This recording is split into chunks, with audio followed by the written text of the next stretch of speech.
democracia y populismos, también podríamos hablar de democracia representativa y democracia a través de referéndums, también podríamos hablar de la democracia social liberal y la democracia con minúsculas, es decir, la democracia sin democracia.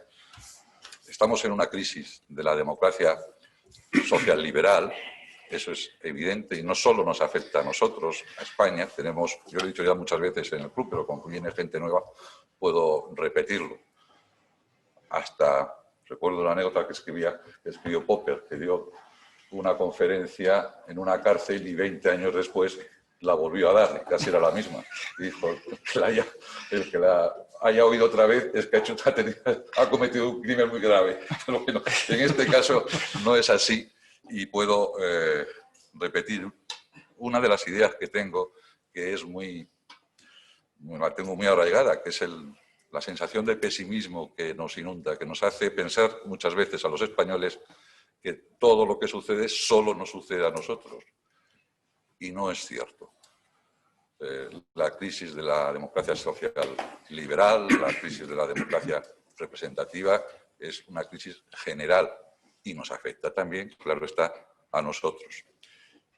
Nosotros tenemos nuestras peculiaridades, nuestras características y nuestras debilidades que tal vez nos ponen en una situación de máximo riesgo. Yo creo que tenemos unas instituciones menos sólidas, más débiles que las de los países de nuestro entorno. Entonces, esta crisis la pueden aguantar mejor que nosotros, o nosotros corremos un mayor peligro. Pero en cualquier caso, es algo que debe preocuparnos y ocuparnos y sobre lo que debemos discutir.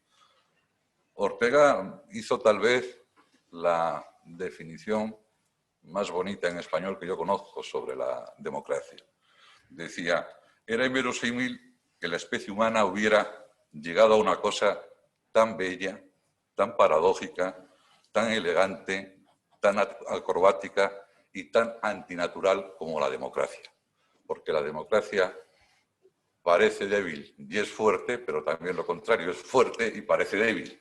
Las dos cuestiones son ciertas. Y esa democracia que definía Ortega y Gasset tan bellamente, hoy está amenazada por los populismos y los nacionalismos. Hemos vivido unos años, un tiempo, un periodo en el que creímos, después de la Segunda Guerra Mundial, que habían desaparecido los fantasmas que la provocaron y han vuelto a aparecer de otra forma, con otros modos, pero han vuelto a aparecer para asombro de la mayoría y están ahí poniendo en peligro esa democracia representativa de la que estaba hablando. Por lo tanto, merece mucho la pena, a mi juicio y al juicio del siglo XXI, que hagamos reflexiones sobre esta crisis en nuestro club, en nuestro foro. Nosotros nos hemos caracterizado por defender la democracia y la libertad, y en tiempos en los que no estaba conquistadas ni la libertad ni la democracia del todo. Y hoy estamos aquí en el club también dispuestos a defender la democracia representativa de la forma que podemos, de la única forma que podemos, que es a través de la palabra, de las ideas, de los debates, de las conferencias, y en esto estamos dispuestos. Además, queríamos y queremos que este ciclo, que lo inician quienes tienen ustedes aquí presentes, fuera de gente de otra generación, pero no por los motivos que decía una dirigente del Partido Socialista Obrero Español. Queremos que lo hagan personas de otra generación, pero que además de ser de otra generación tengan talento, mucho talento, para debatir sobre estas cuestiones tan trascendentes. Y es lo que concurre hoy aquí. Juan Claudio de Ramón, Nacho Torreblanca, yo creo que muchos de ustedes les conocen a ambos por sus artículos. Yo, desde luego, soy un admirador de ambos y les he seguido siempre en sus diversos, en su peregrinaje, que no es, que es accidentado, si me creen. Y luego va a moderar Rubén Amón este debate, que también le conocen ustedes perfectamente y supongo que muchos de ustedes, además de leerle en el Confidencial, le oyen por las mañanas en Onda Cero. Rubén, te dejo a ti la palabra. Gracias. Bueno, mi compromiso y el nuestro espero que sea estar a la altura de la conversación que hemos tenido en el vestuario antes de salir. Por lo desinhibida, por lo violenta en algunos sentidos. Y porque si se fijan, aunque no venga aquí en el sobretítulo, hay un subtexto que nos pone en común, que sería represaliados por el país. Pero tampoco vamos a convertir la sesión de hoy en un acto de desagravio. No vamos a reivindicar nuestra intachable trayectoria. Pero es verdad que compartimos el fenómeno de haber sido más o menos represaliados por el mismo periódico. Y es, de hecho, la presión sobre la prensa es uno de los rasgos que define el planteamiento de esta sesión, que es el liberalismo y el iliberalismo. Se ha pedido defender el liberalismo, Juan Claudio, en Twitter, de forma que Nacho tiene que hacer un esfuerzo para reconocerse en el iliberalismo. Y como estamos en tiempos de polarización, exijo que cada uno desempeñe hasta el extremo su respectiva tarea. Aunque es verdad que el iliberalismo es un concepto muy reciente, al menos luego hablará en términos taxonómicos el profesor Torreblanca, que es el politólogo de los aquí sentados. Juan Claudio se define a sí mismo, bueno, lo define a sí mismo la invitación a este acto como diplomático y escritor. Él se define como moderadamente huraño y como sentimental con sordina en Twitter. Y en Twitter es donde ha lanzado también a Nacho esta incitación a la polémica y a la controversia. Hablaba sobre la novedad del término iliberal y de hecho, si reparamos en el diccionario de la RAE, iliberal, significa no liberal, lo cual nos abre una expectativa de profundidad muy generosa porque la atribución práctica y teórica proviene de un artículo que publicó Farid Zakaria en 1997 en Foreign Affairs, refiriéndose al concepto iliberal respecto a casi adjetivando el concepto de la democracia. No se habla de iliberalismo en sentido absoluto, sino de democracia iliberal. Y en ese sentido viene a definirse la democracia liberal como una democracia imitativa, como una democracia híbrida, como una democracia que imita ciertos comportamientos de las democracias aseadas y ortodoxas, pero que en realidad se sirve de esos rituales democráticos. El más claro son las elecciones, las urnas. Vean lo que ha sucedido en Venezuela.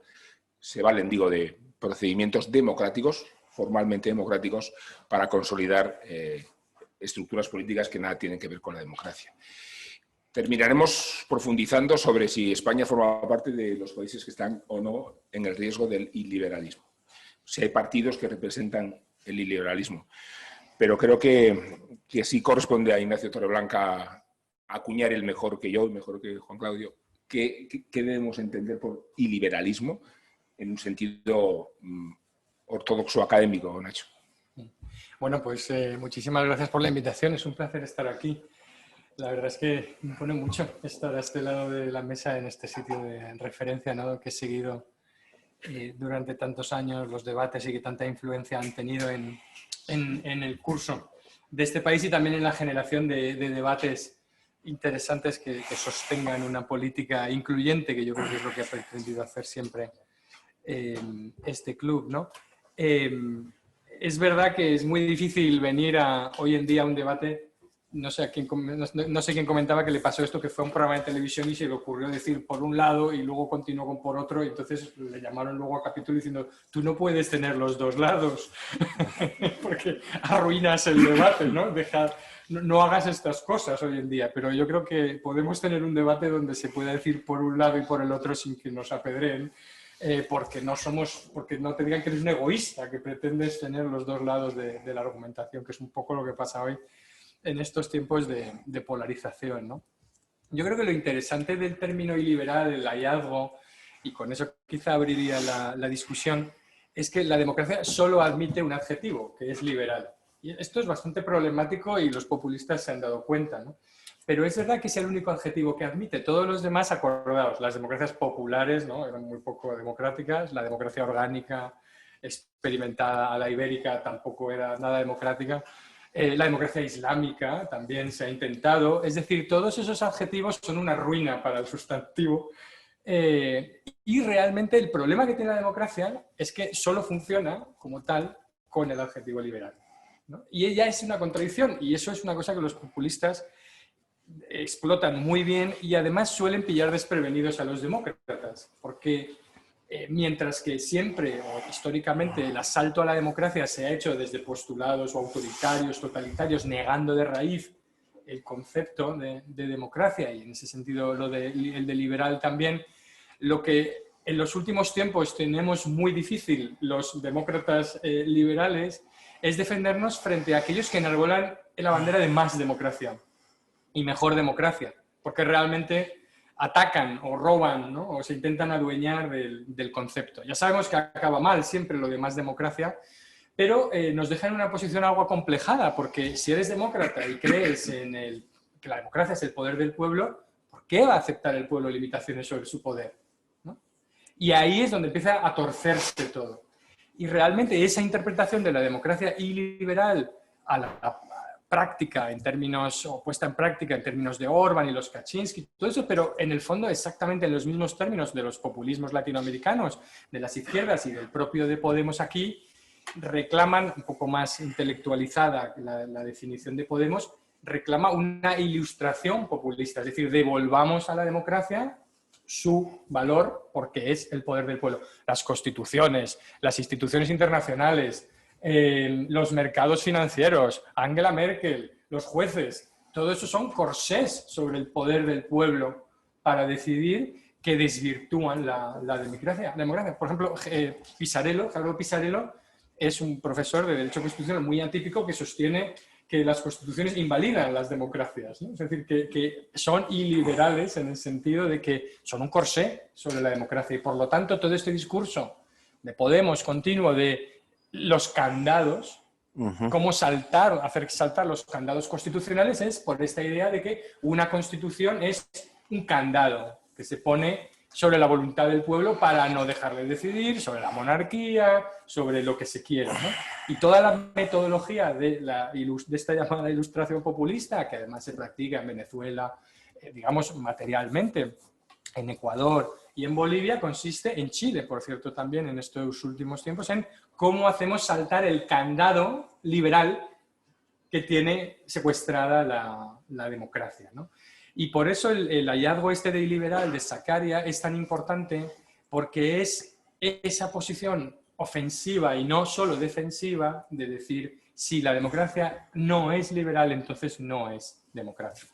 Y sobre todo porque el primer lugar, aparte de los medios de comunicación, que podemos hablar, pero eso los politólogos somos un poco estrechos para esto, y los medios de comunicación parece que no están en la separación de poderes, ¿no? Pero cuando es el poder realmente el contrapoder aparte de los jueces, ¿no?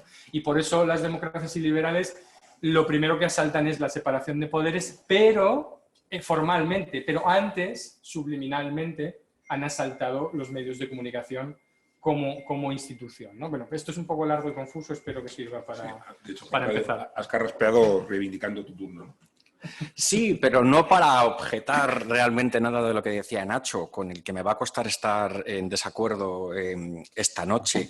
Bueno, antes de nada quiero agradecer al Club Siglo XXI la invitación. La verdad es que este es un club señero, prestigioso, que honra a quien invita. Yo me siento muy honrado. Me siento también privilegiado de compartir mesa con Rubén y con Nacho. Nicolás ha sido muy generoso equiparándome a ellos, pero lo cierto es que mi ejecutoria yo la siento pues de menor enjundia, ahora por lo menos hoy por hoy, ¿no?, que la de ellos, con lo cual me siento un poco en el papel de hermano pequeño, ¿no?, de esta mesa, pero intentaré estar a la altura de los hermanos mayores, ¿no?, aunque sí que es cierto, como dice Nicolás, que podemos considerarnos un poco de la misma generación. Y en realidad, pues lo que ha dicho Nacho me parece muy puesto en razón. Este ciclo se llama Democracias en crisis, ¿no? Perdonad, voy a hacer un último prolegómeno antes. Es cierto que soy diplomático, es una profesión que me gusta y que ejerzo con mucho orgullo, no me gusta ocultarlo, pero no hablo hoy como diplomático, ¿no? Hablo más bien como un diletante, vamos a decir, o como alguien que piensa estas cosas o que se interesa por estas cosas y que opinan los periódicos de vez en cuando por estas cosas. De estas cosas. Digo, la democracia en crisis. Cuando decimos que una democracia está en crisis, ¿qué es lo que está en crisis de la democracia en crisis? Lo que está en crisis es el componente liberal de la democracia, ¿no? Como dice Nacho, la democracia que practicamos es la democracia liberal. Nacho ha dicho que la única democracia, el único adjetivo que acepta la democracia es el liberal. Estoy de acuerdo, pero diré un matiz. No es que sea la única forma de democracia, es que es la única forma de democracia posible, viabilizada, o sea, que ha superado el test de la historia, ¿no? O sea, la democracia liberal, tal y como la practicamos, es la tecla que la humanidad ha pulsado y ha visto funciona.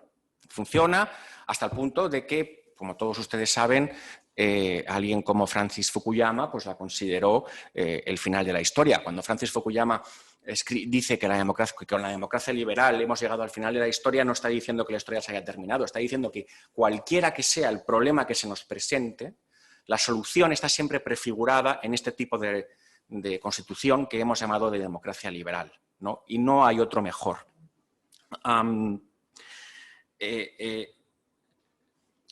Es importante mantener separadas conceptualmente e históricamente estas dos cosas, democracia y liberalismo. Ortega, que también lo ha citado Nicolás, lo hacía muy bien o lo explicaba muy bien cuando decía: democracia y liberalismo responden a preguntas distintas. La democracia responde a la pregunta ¿quién tiene el poder? ¿No? Y dice el pueblo. El liberalismo responde a la pregunta sea quien sea el que tenga el poder, ¿qué puede hacer con ese poder y qué límites tiene? ¿No? Entonces, en el siglo XIX, el liberalismo se da cuenta de que cuando el poder pasa del soberano al pueblo, no está menos necesitado de límites, ¿no? Esta es la reflexión que se hace Stuart Mill, que se hace Tocqueville, que se hace Constant, ¿no?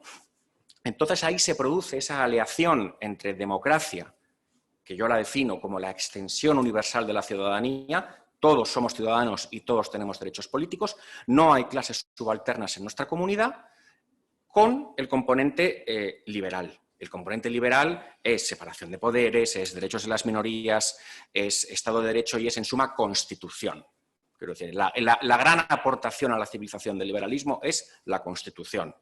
Me ha parecido, o sea, no lo sabía, pero tiene todo el sentido que alguien como Pisarello considere que una democracia constitucional no es una democracia, porque, claro, le pone frenos, ¿no? Es cierto lo que dice Nacho, siempre va a haber gente que considere que el liberalismo falsifica la verdadera democracia, ¿no? Porque esas instituciones contramayoritarias vulneran la voluntad del pueblo, ¿no? Que al parecer hay un intérprete por ahí que la sabe escuchar y la sabe interpretar, ¿no? Y entonces, donde los liberales ven instituciones contramayoritarias que aseguran el respeto de las minorías, lo que un populista ve es una incrustación de la oligarquía que impide que se cumpla la voz del pueblo. Y, por supuesto, la peor de todas, la bestia negra, siempre es el Poder Judicial, ¿no? Los tribunales, ¿no? Estos son... estamos hablando de esto porque efectivamente es un tema que nos preocupa y voy a poner un ejemplo de un libro. Hay muchos libros ahora en el mercado sobre el tema de la muerte de la democracia o las democracias en crisis. En uno de Yasha Monk, que se llama El pueblo contra la democracia, precisamente, inaugura la discusión con algo que ocurrió en Suiza, para no hablar de España, ¿no? Pues en Suiza unos musulmanes querían hacer una mezquita con un minarete relativamente alto, ¿no? La localidad se opuso,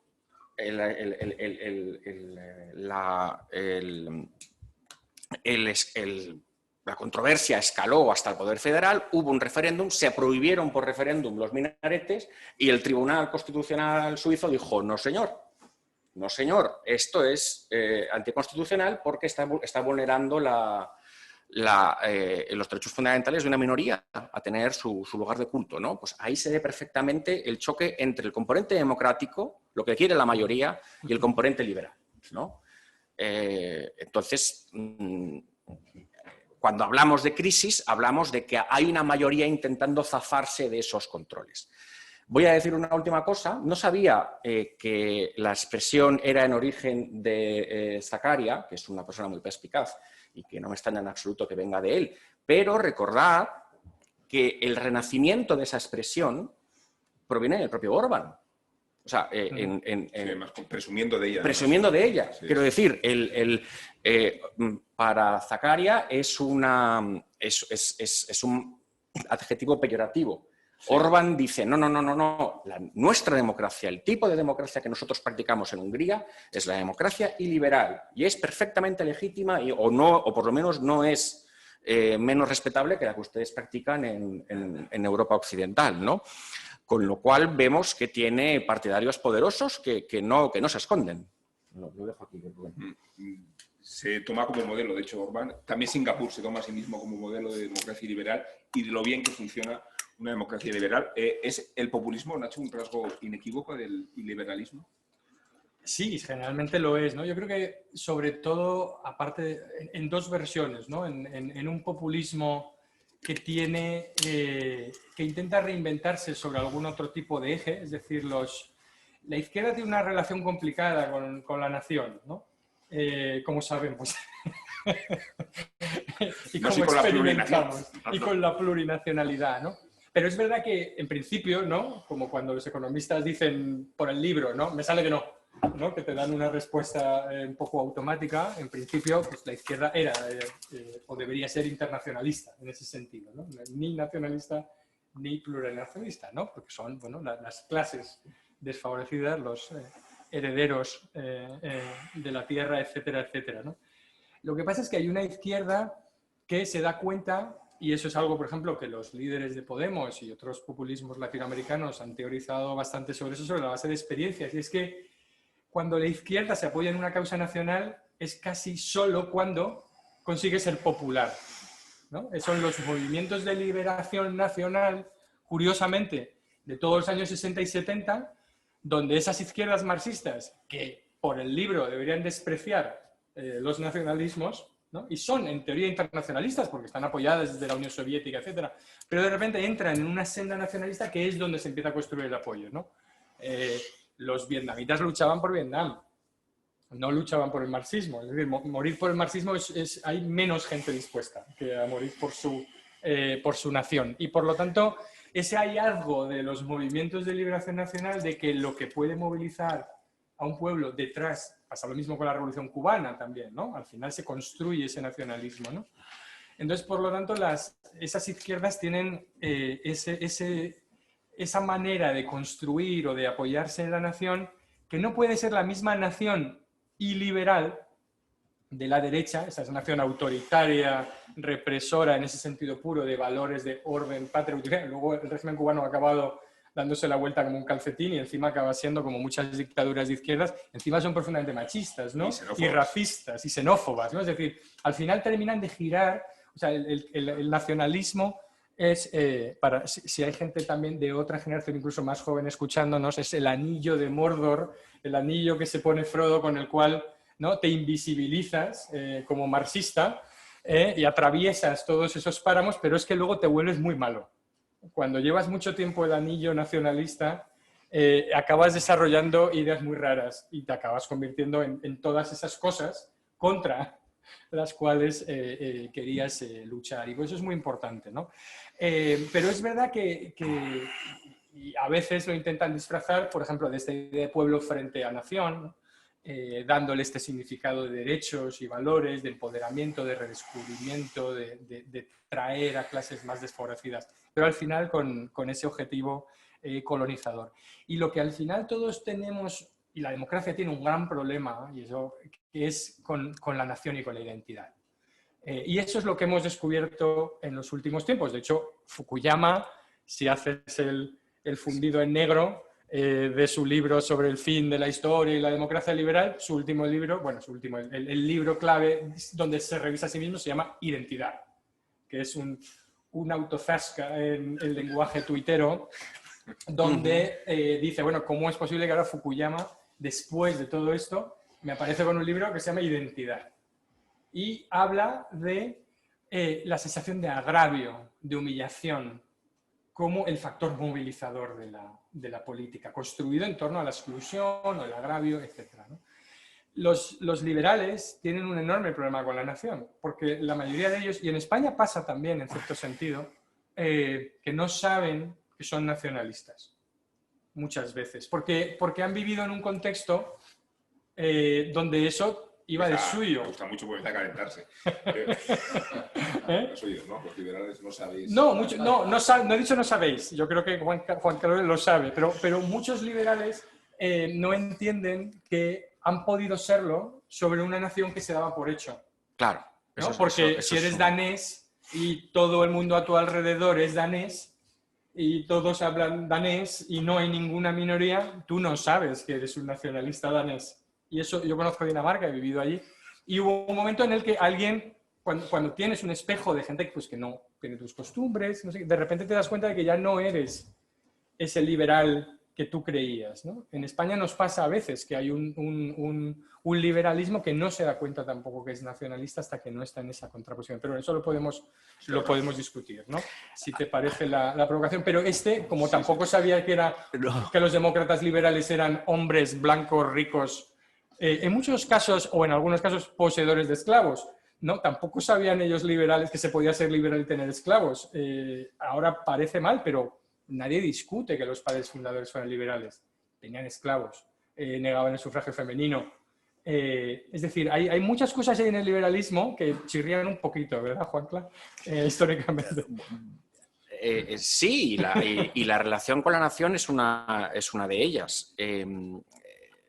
Claro, lo que pasa es que tú aquí ahora has desplegado kilómetros de tela que cortar, ¿no? Y entonces no sé si quiero lanzarme. Me lanzaré un poco más tarde. Vamos a... Si no te lanzas ahora, fracaso. No. Inmediatamente. Pero por lo menos quiero hacerlo ordenadamente. Por seguir con él, porque, vamos a ver, Nacho está hablando de esta homogeneidad cultural que dábamos por hecho, ¿no? En muchos países, ¿no? Y que de repente se rompe, ¿no? Ciertamente, ¿no? Es un poco como el cuento este famoso de, ¿cómo se llama este escritor que murió joven? El de los dos peces que van por el agua, ¿no? ¿Cómo sabéis ese? El Wallace, ¿no? El Wallace. Foster Wallace. Foster Wallace tenía esta famosa parábola, ¿no? En la que, ¿no? Van dos peces por el agua, ¿no? Y entonces se cruzan con otro pez, ¿no? Murió joven porque se suicidó. Sí. Eso es lo que digo.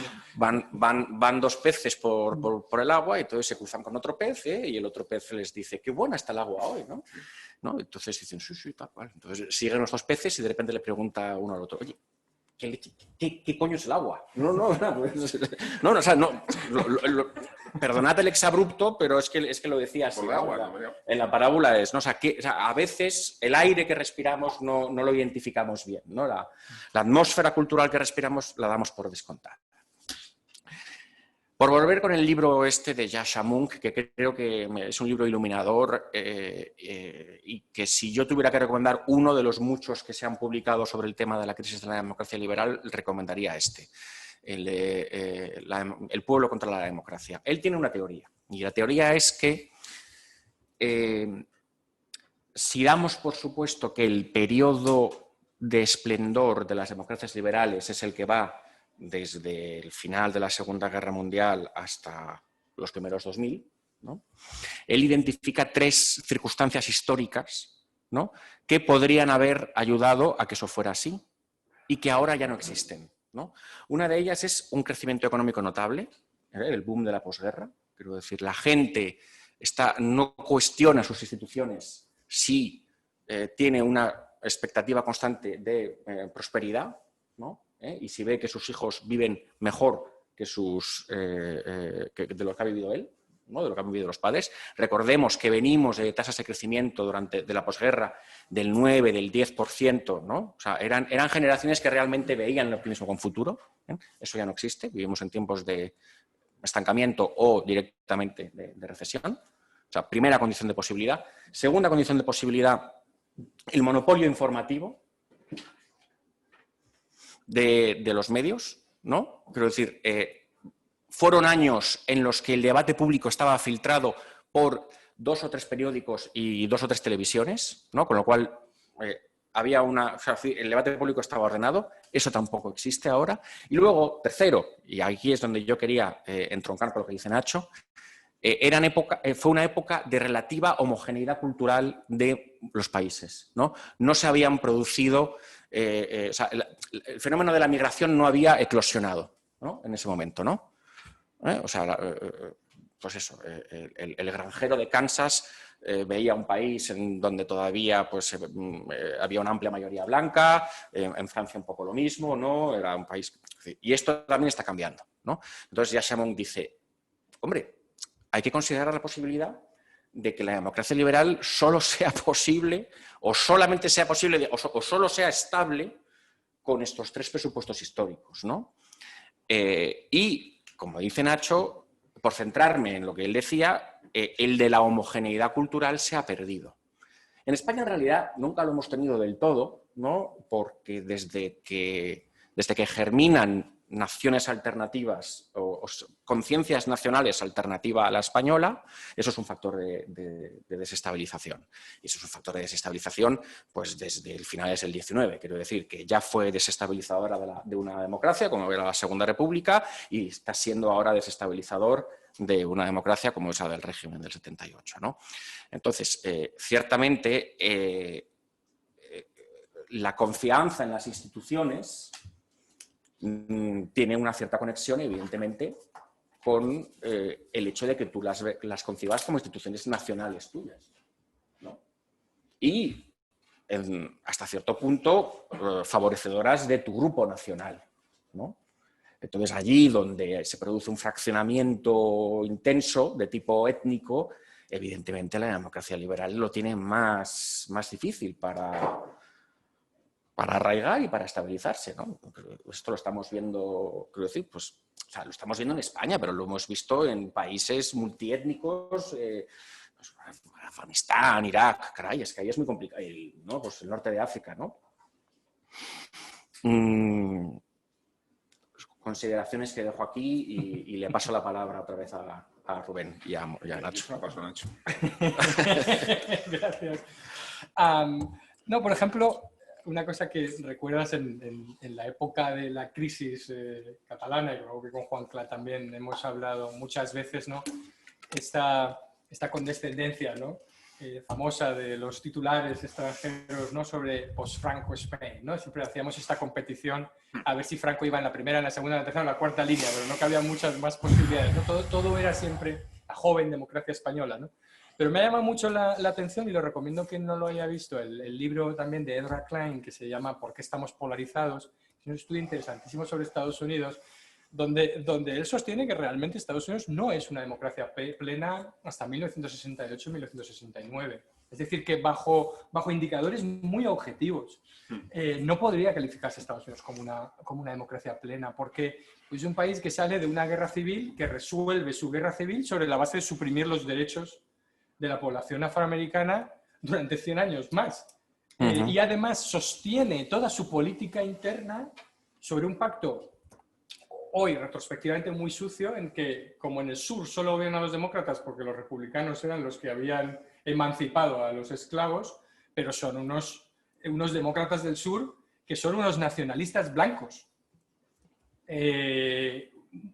racistas, muy excluyentes, que suprimen el voto de afroamericanos y que evidentemente cierran su paso al poder. Y como son cruciales para gobernar el resto del país, porque son los que decantan las mayorías, son gente muy conservadora, son demócratas porque la marca republicana está quemada, pero son demócratas de adscripción. Pero en cualquier momento, si las cosas cambian en Washington, pueden irse con los republicanos. Y ellos tienen en vilo la política estadounidense. Son un partido bisagra muy perverso, ¿no? Siempre hablamos de bisagras. Tenderías a pensar, bueno, demócratas del sur sería algo virtuoso, porque por un lado, ¿no? Por otro.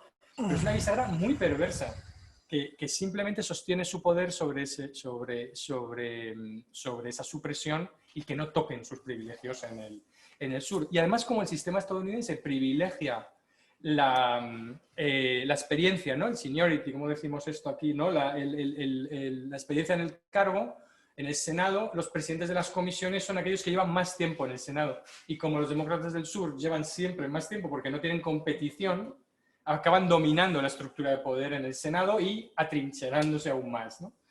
Es decir, que tenemos que ver esas historias, ¿no? De por qué las democracias, por qué Estados Unidos está hoy tan polarizado, por ejemplo, por qué nuestras democracias están polarizadas.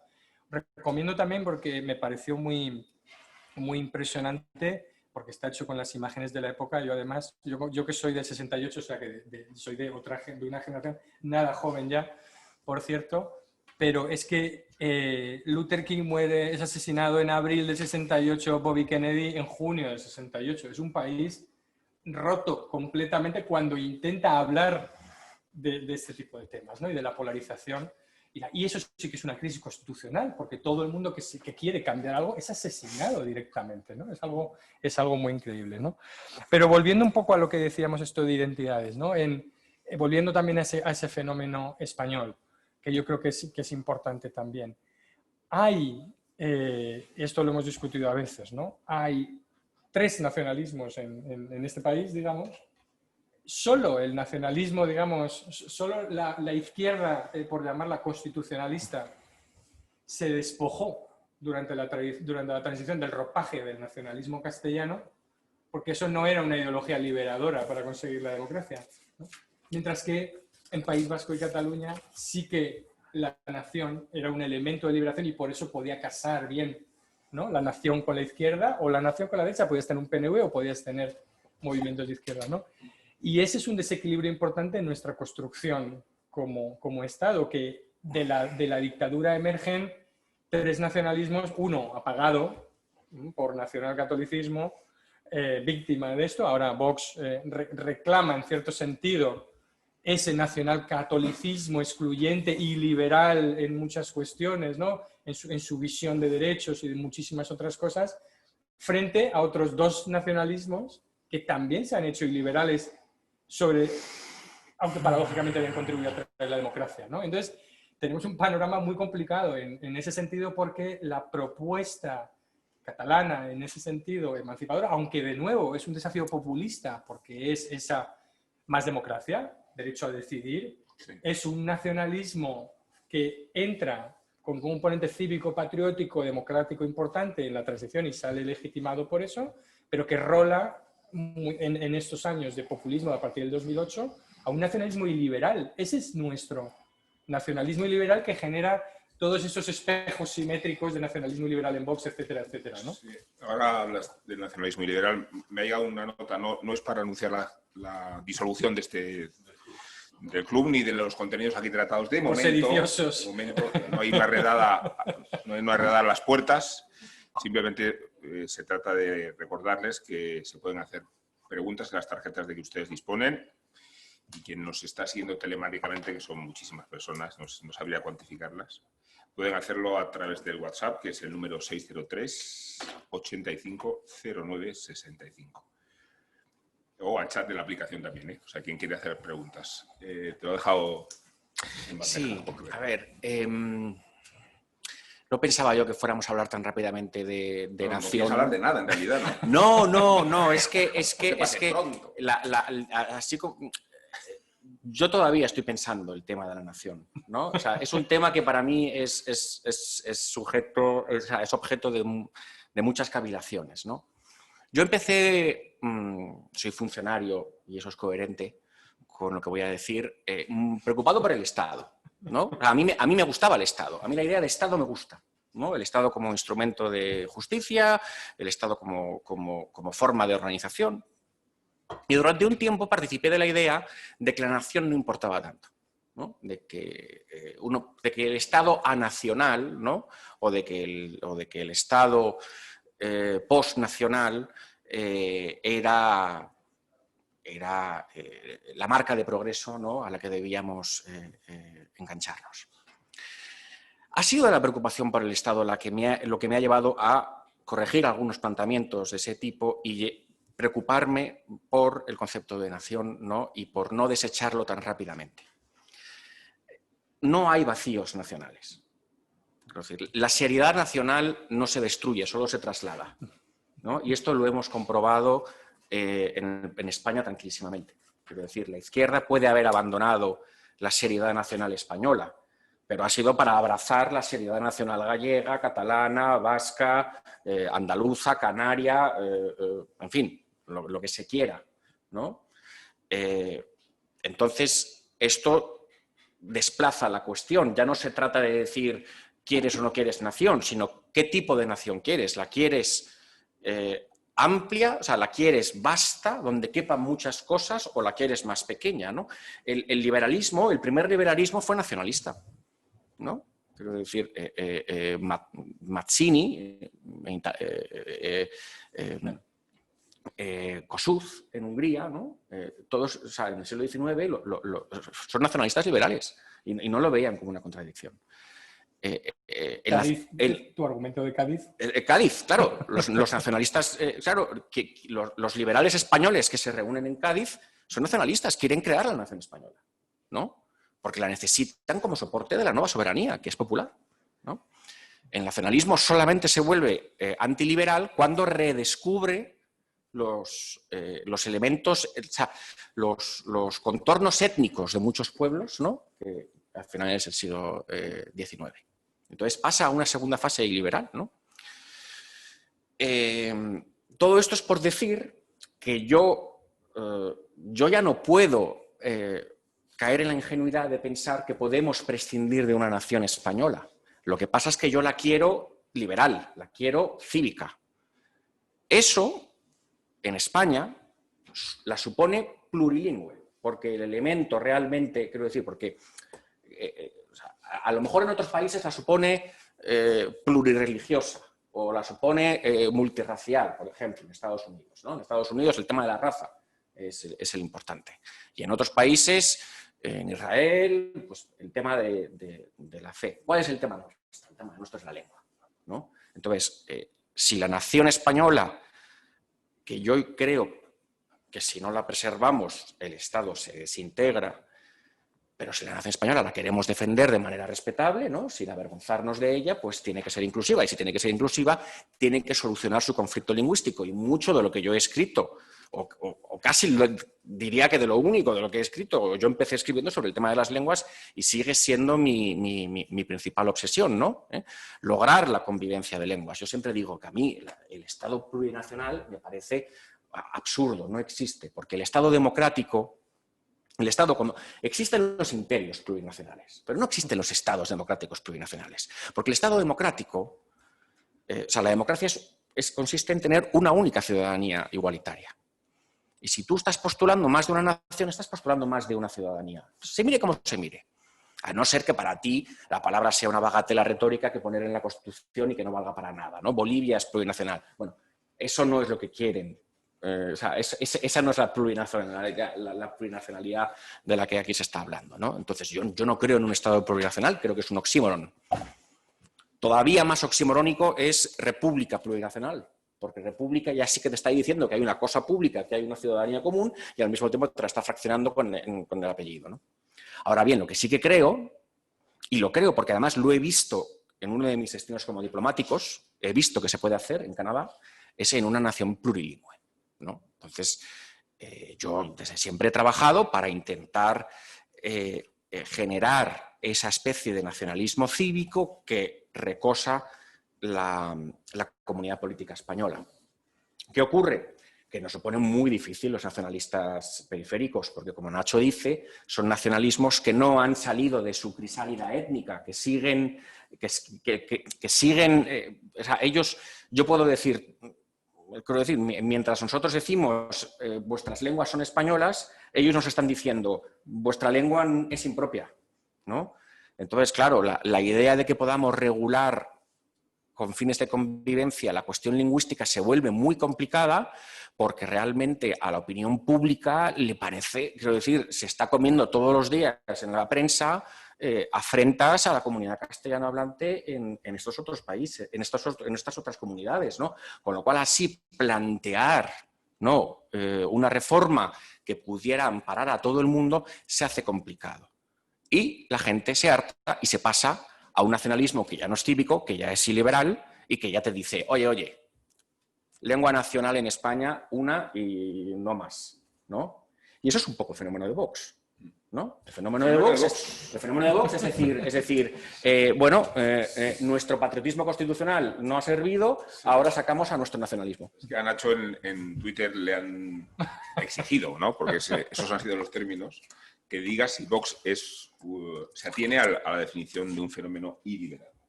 Sí, bueno, era un poco anécdota, ¿no? En el sentido que todo el mundo sabe que, bueno, todo el mundo sabe, no, la gente que me conoce sabe que sobre lo que he trabajado fundamentalmente es sobre Podemos, ¿no? Y escribí este libro, Asaltar los cielos, etcétera, etcétera, ¿no?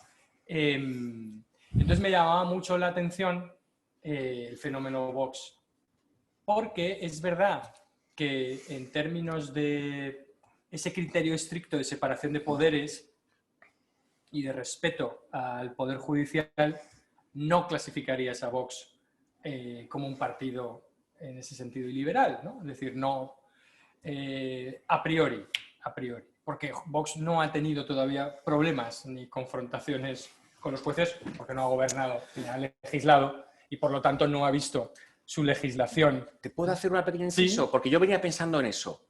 ¿Sabes con quién tiene problemas? No, con los jueces supranacionales. Con los jueces europeos. Justo, a eso iba, ¿no? Entonces, con los jueces europeos. Claro, entonces, no, por eso iba. Aquí el TDAH, que es déficit de...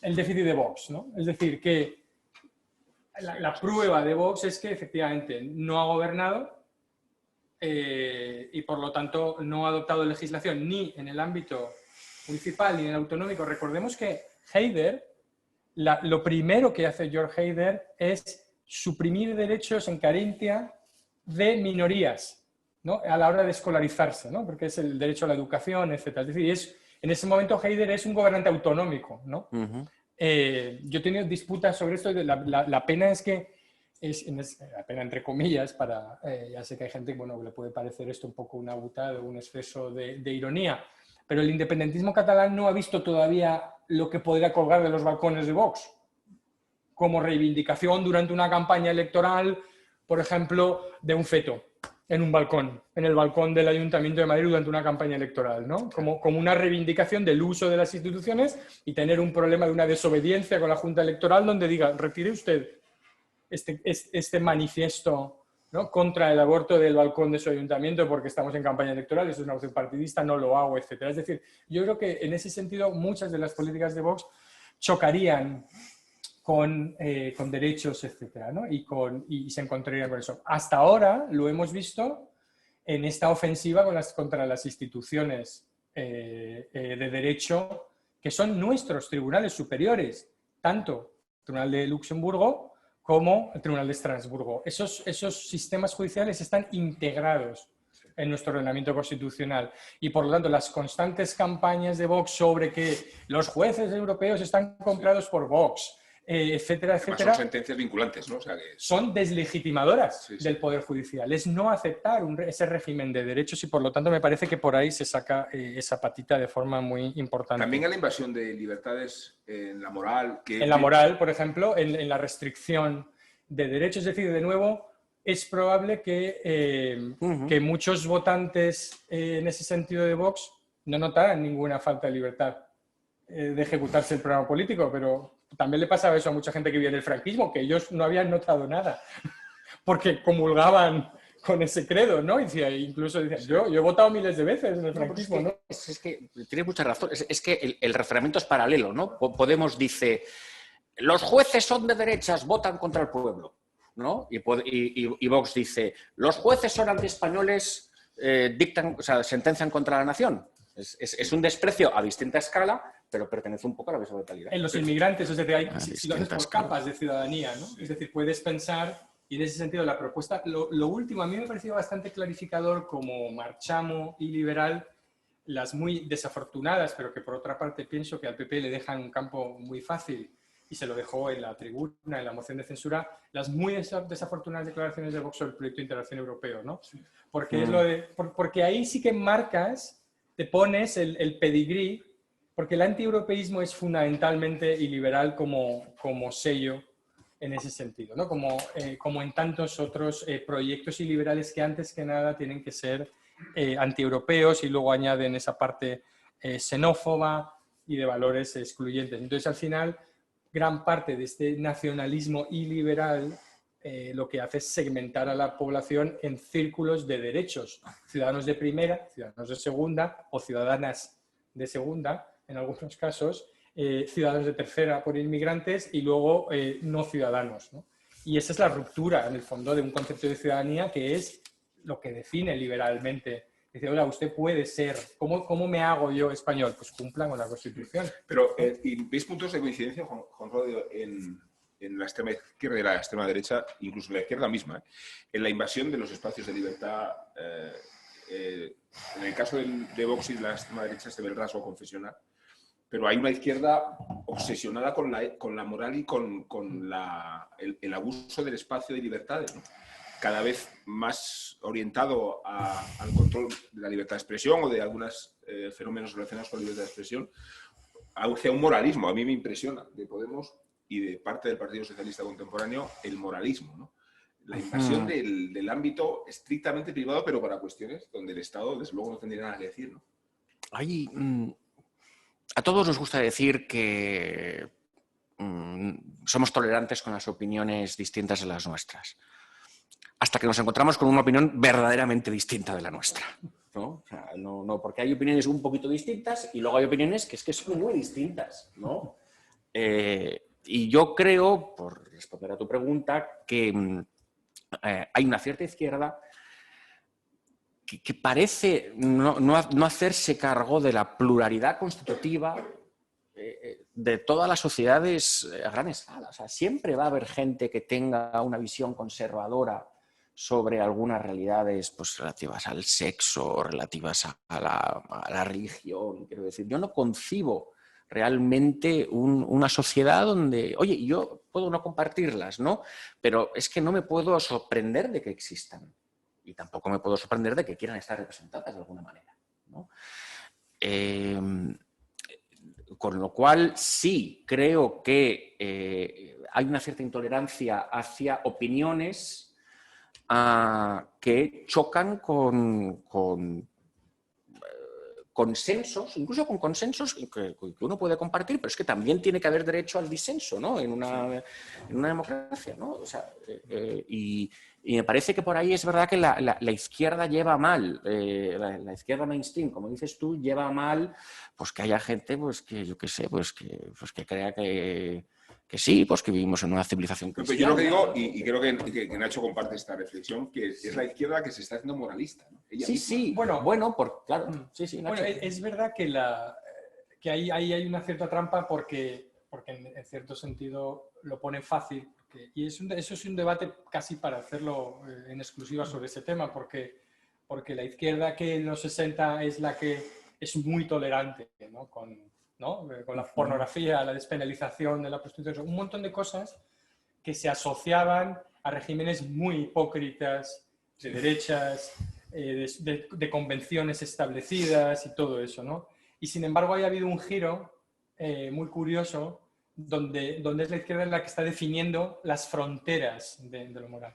Y contra eso hay una derecha que dice que es políticamente incorrecta, porque está en contra de esas cosas, pero es mentira que sea políticamente incorrecta. No hay nada políticamente incorrecta en muchas de esas reivindicaciones que se ponen encima de la mesa, porque no son reivindicaciones de más libertad, realmente. Son unas reivindicaciones un poco fraudulentas de más libertad, porque es cierto que hacen bien en denunciar la hipocresía de los demás, porque dicen, oye, entonces, ¿por qué la izquierda se molesta y dice que es intolerable Charlie Hebdo y que se execre el Corán y yo tengo que aguantar que una persona haga una película pornográfica con un crucifijo boca abajo, ¿no? Tenemos que ser simétricos. Y yo creo que sí que ahí hay una reivindicación de la simetría respecto a la hipocresía que sí que me parece válida. También es verdad que al final, y en la sociedad española lo hemos vivido, hay raseros distintos, ¿no? en esas cuestiones, ¿no? Es decir, está más permitida por razones históricas de rechazo y de reacción digamos, la blasfemia cuando es contra la Iglesia Católica, porque hay gente que piensa que es un retorno pendular, ¿no?, contra la historia, que contra el Islam, por ejemplo, ¿no? Y eso lo vemos. Y la izquierda es muy puritana en algunas de esas cuestiones, pero sobre todo yo creo que lo importante ahí es denunciar la asimetría.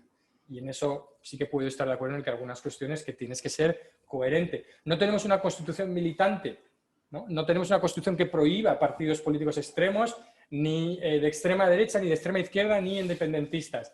Y somos una sociedad no militante en muchísimas cosas, y por lo tanto hay que aceptarlo. Y solo un apunte de algo que me parece que tienen en común en tu pregunta, si quieres, pero lo dejamos para luego.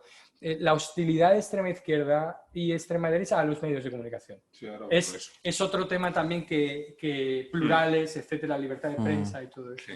Si no somos una democracia militante, no lo podemos ser para algunas cosas sí, para otras no. Esto es una cosa que se ha visto muy bien, ¿no? Por volver a Vox, yo coincido con Nacho en que tiene esta cosa de desprecio a la institucionalidad, en este caso no la española, sino la europea, ¿no?, que es parte de nuestra institucionalidad, como bien explicaba Nacho. Sus pronunciamientos sobre algunos colectivos son problemáticos también en ese sentido liberal, pero luego además de agente de liberalismo, Vox está siendo, a veces sufre iliberalismo. Quiero decir, a veces, o sea, por ejemplo, estamos leyendo noticias que nos llegan de cómo en el Parlamento Vasco a la diputada de Vox pues se está retorciendo el reglamento para que no pueda hablar o para que su turno de palabra sea exiguo, para que no pueda participar en los debates, presentar enmiendas, en fin, eso es iliberalismo, y ese es un iliberalismo que Vox no lo está ejerciendo, sino sufriendo, ¿no? También, ¿no? Entonces, claro, es que es muy difícil estar a la altura del ideal de la tolerancia, porque tienes que tolerar también a los que no te gustan, ¿no? Voy a tomar la referencia que he hecho antes, Nacho, a los medios de comunicación, y esta es una pregunta que no me ha llegado por ningún sitio y que voy a decir que está aquí escrita porque la quería hacer yo desde el principio. Y tiene que ver desde la visión vuestra de la situación política española y en concreto del gobierno de coalición. ¿A cuántos peldaños estamos de una democracia iliberal? Si entendemos por democracia liberal una democracia que tiene problemas con los contrapoderes, que tiene problemas con el Poder Judicial, que lo tiene con la prensa, y se ha lanzado la iniciativa de una comisión informativa que viene a más o menos rebuscar en la orientación de algunas informaciones, que tiene problemas con el Parlamento. Por mucho que es verdad que cada vez que Pedro Sánchez vaya lo glorifique sus iniciativas, ¿no? O sea, y que encima tiene problemas también con estos rasgos muy característicos de la invasión de las libertades. Os pregunto directamente, y voy a empezar por ti, Juan Claudio, ¿a cuántos peldaños estamos de que pueda definirse España como una democracia iliberal? Bueno, hay organismos que miden estas cosas y por ahora nos siguen considerando democracias. Pero han pasado limpio ya la designación de la ministra de Justicia como fiscal general del Estado. Han pasado a limpio la pretensión de nombrar los jueces sin mayoría cualificada. Digo, si se están pasando a limpio estos aspectos que son los que inquietan, ¿no? Este es el momento en el que mi conciencia de probo funcionario me impide pronunciarme sobre el gobierno. No, en el preámbulo has dicho que he dicho, no comparecías, que conoces como vecino de... Exacto. No. Pero voy a responder tu pregunta, ¿eh? Lo que pasa es que me voy a escabullir un poco por la tangente. España... Ya es una demostración, y eso es una respuesta. No, quiero decir, no me voy a pronunciar sobre las cuestiones ahora mismo porque, oye, también, porque no tengo una opinión bien formada todavía, ¿eh? Quiero decir que hay... No, pero habéis definido o se ha definido en esta mesa con bastante No, vamos a ver. Los rasgos de una democracia liberal. Dos cosas, quiero decir. En algunas regiones de España llevamos plenamente instalados en la democracia iliberal desde hace décadas. Quiero decir, en algunos sitios la democracia ha sido iliberal y lo hemos tolerado y ha sido muy la persona que nos ha convocado aquí, Nicolás Redondo, en el País Vasco puede dar fe de ello. O sea, lo que hay en el País Vasco no se puede llamar democracia, no, desde luego no se puede llamar democracia liberal, ¿no? Porque hay lugares en España donde hay una coacción identitaria por parte de instituciones públicas. Nada más, o sea, no puede haber nada más iliberal que eso. ¿Bien? Entonces, bueno, para mí eso ya es un problema de mi democracia, porque yo me siento conciudadano de las personas que viven en esas comunidades.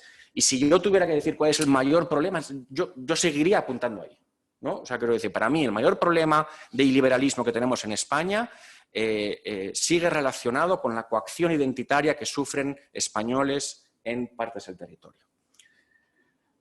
A nivel estatal o a nivel nacional.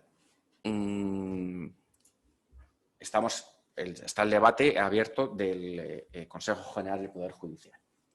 Hombre, pues yo creo que aquí también llevamos una temporada siendo iliberales, ¿no? Porque no damos el paso, ¿no?, de verdaderamente respetar lo que yo creo que es la letra y el espíritu de la Constitución, ¿no? Y es que ese Consejo sea elegido predominantemente por los jueces. Y además lo hacemos empecinadamente porque tenemos un montón de intelectuales reformistas en España que nos están dando maneras de reformar el sistema de nombramiento, ¿no?, que no son en absoluto oligárquicas ni endogámicas, y no les estamos haciendo caso, ¿no?, ninguno de los dos partidos, ¿no? Con lo cual, yo creo que ahí, por decirte, pues eso es un escalón hacia el iliberalismo. Pero, insisto, si a mí me tuvieran que decir, o sea, ¿qué es lo que más te preocupa? Seguiría apuntando a donde hace tiempo que apuntamos, ¿no?, a la coacción identitaria que se sufre en partes del territorio. Bueno, toda democracia es imperfecta por definición y nunca, esto lo decía además Javier Pradera, tenemos mucho cuidado de no quemar a las democracias existentes en la pira de las democracias ideales, ¿no? Por definición, toda democracia va a ser imperfecta y además va a ser ejecutada por agentes cuyas motivaciones pueden no ser impolutas o loables, ¿no? Y de hecho, al final, todo el constitucionalismo responde a esa idea. Los padres fundadores de la Constitución americana, de hecho, ni siquiera pusieron la palabra democracia en la Constitución para que no hubiera malinterpretaciones y diseñaron un sistema, como se dice a veces, donde los políticos eran más demonios que ángeles. Nuestra Constitución, yo creo que, y ese es un debate que merece la pena, veo muchísimas propuestas de reforma de la Constitución donde todo el mundo quiere revisar aquello que se dejó en la mesa en el 78 o que piensa que se dejó a alguien en la mesa en el 78 aunque no hubiera nacido cuando se hizo aquel pacto, ¿no? Entonces todo el mundo intenta estirar la Constitución para que cubra a los sitios donde piensa que no ha llegado o para hacerla que baile a favor o de sus políticas o de sus identidades o sus preferencias. Pero yo no veo ningún debate constitucional que realmente sea un debate institucional sobre cómo, porque yo solo reformaría la Constitución para reforzar la Constitución en términos de institucionalidad. O por lo menos incluiría un paquete de institucionalidad donde, a la luz de lo visto, por ejemplo, con los decretos leyes, ¿no? Claro, por ejemplo. Donde tuviera mecanismos en donde realmente de una forma rápida y eficaz se pudieran tumbar o denegar al gobierno la capacidad de aprobar esos decretos leyes de los cuales abusa de una manera sistemática. Me gustaría también que ahí se incluyera la democracia en los partidos políticos porque eso es un elemento de iliberalismo muy importante, de caudillismo, de desintermediación y de falta de democracia. Cuando la cadena de transmisión del virus aquí es fundamentalmente los partidos políticos, porque realmente no tenemos una crisis de democracia, tenemos una crisis de representación. La democracia no es una mala idea. Como decía Juancla, la volveríamos a hacer todas las veces que hiciéramos el experimento, acabaríamos diciendo que esa es la manera correcta de hacer las cosas. Pero los agentes que te traen la democracia, igual que el periodismo no es una mala idea, pero los periodistas a lo mejor sí son una mala idea, en el sentido de que te entregan un producto muy defectuoso, desde el término de el control de los políticos.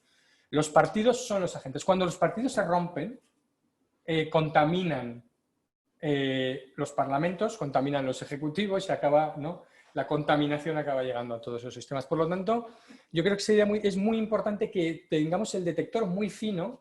Con los jueces pasa lo mismo, ¿no? De cómo nombramos a los jueces. A lo mejor el problema que tenemos en España es que efectivamente hemos pensado que a la hora de renovar el Consejo General del Poder Judicial vamos a encontrar una sabia mayoría de 2/3 que nombre a los mejores.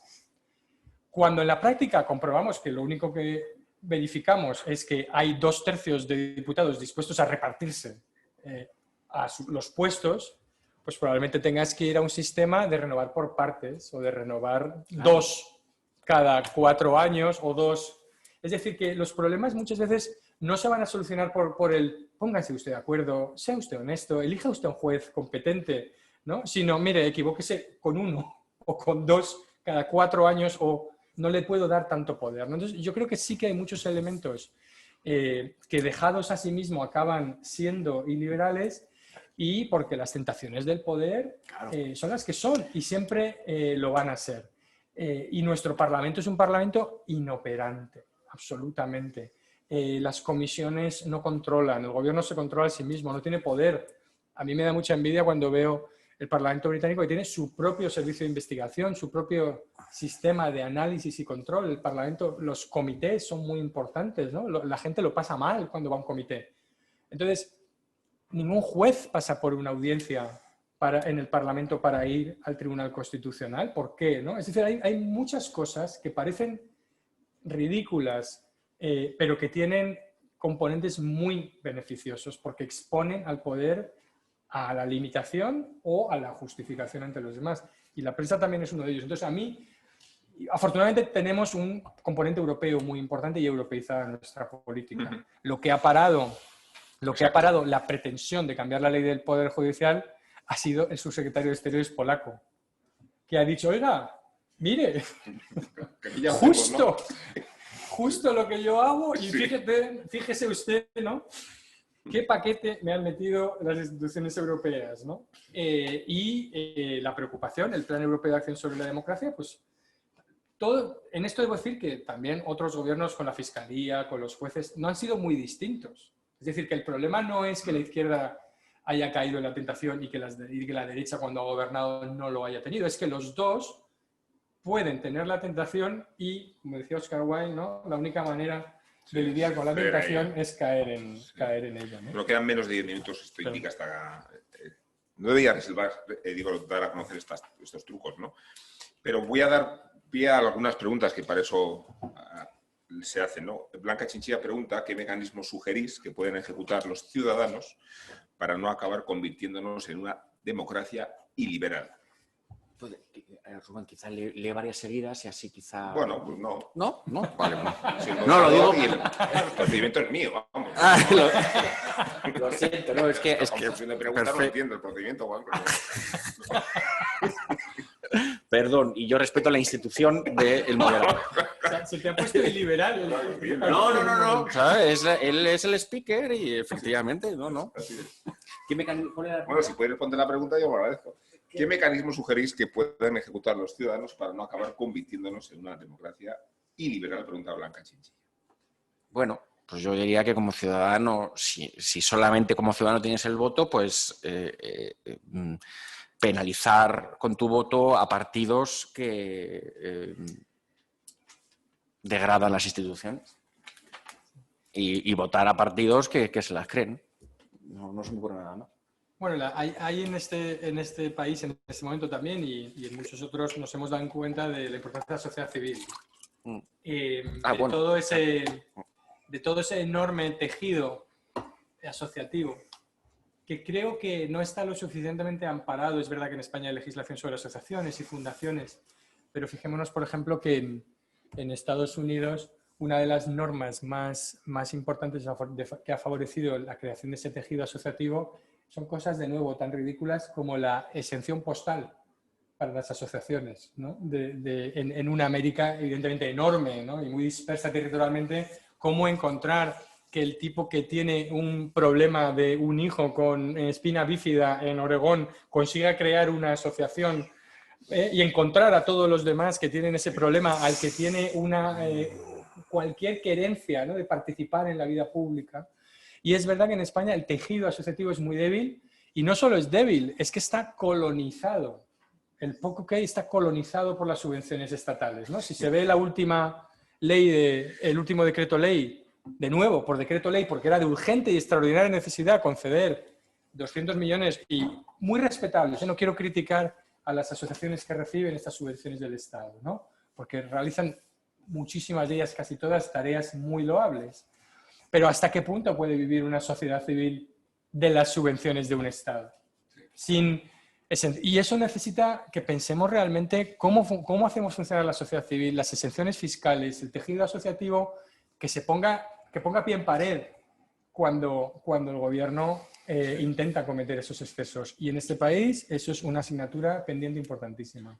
Peter Matías nos preguntaba, y eso para ti, Juan Claudio, estamos casi convirtiendo el iliberalismo en la némesis del liberalismo, pero es verdad que hay una discusión entre liberalismo y conservadurismo. ¿Cuáles serían el punto de colisión y de diferencia? Tú tienes definido que además el liberalismo tiene que ser, te sientes un poco misántropo y compasivo, ¿no? Misantrópico y compasivo. Bueno, sí, eso es... escribí un artículo diciendo que para mí el liberalismo al final tenía un componente de misantropía, por lo que dice Nacho, quiero decir, no se fía de las personas, quiero decir, cree en las leyes, pero no en las personas, sabe que las personas se corromperán y por eso crea leyes y por eso crea instituciones, ¿no? Hay una especie de... O sea, no cree en la bondad intrínseca, yo exageraba un poco para hacer el argumento, ¿no?, que tiene ese componente misantrópico, y luego también digo que nace de la compasión, porque el liberalismo nace en la Europa del Renacimiento de la compasión que produce ver el sufrimiento de las minorías perseguidas por causa de religión. Quiero decir, o sea, Montaigne, Voltaire, es gente que ve quemar a personas en los cadalsos porque han decidido variar su fe o su religión, ¿no? Entonces, ese es el componente que yo digo compasivo de ninguna persona puede sufrir, ¿no? Y por eso hay que dotarles de derecho. Luego, lo otro que me decías... El punto de colisión de liberalismo y conservadurismo. Mira, hoy tenía Hoy he hablado por teléfono con un amigo y yo, el día de la Constitución, puse un tuit diciendo que yo no tenía identidad, que yo lo que tenía era tradición, ¿no? Intentaba explicarlo. Para mí, en el concepto de la tradición he encontrado el concepto que me permite eludir la identidad, ¿no? Yo me siento heredero de una tradición que es la española y la puedo ampliar indefinidamente porque es una tradición constructiva y la puedo modular. La identidad se cierra sobre sí misma y eso no me lo permite hacer. Entonces me decía, oye, esto de la tradición tal, te estás convirtiendo un poquito en liberal conservador, ¿no? Carlista, incluso. Entonces, ahora que si no me he dicho la palabra facha todavía, cuidado. No, entonces yo decía, mira, yo me reconozco como liberal, ¿no? E intento reflexionar sobre el contenido de ese liberalismo y yo creo que si uno es liberal progresista o liberal conservador es algo que te da la época. O sea, es un matiz que te da la época, ¿no? Muchas veces, ¿no? Hay épocas en las que los dogmas dominantes anulan la autonomía de las personas. Entonces uno es liberal progresista. Y hay épocas en las que hay dogmas que lo quieren corroer todo, que lo quieren destruir todo. Entonces le brota un poquito de conservadurismo, ¿no? O sea, yo creo que el matiz me depende más de la época que de una vocación que yo tenga, ¿no?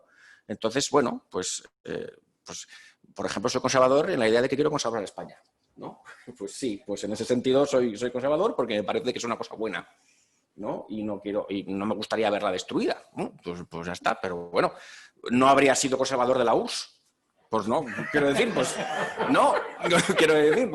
pues si me hubiera tocado ser liberal en la URSS, pues yo hubiera querido destruir la URSS, ¿no? Pero es que no me parece que la España sea lo mismo, es una democracia rica, con una tradición amplia, que tal, no está mal, ¿no? Pues yo respondería a eso, que al final ser más conservador o ser más progresista, cuando uno es liberal, es una declinación que te termina por dar la época más que una decisión consciente. ¿Estás de acuerdo, Nacho? Y despides tú el debate. No, me parece una reflexión muy acertada, aunque si terminamos con este elogio del conservadurismo ya sabemos de qué nos van a diagnósticar, ¿no?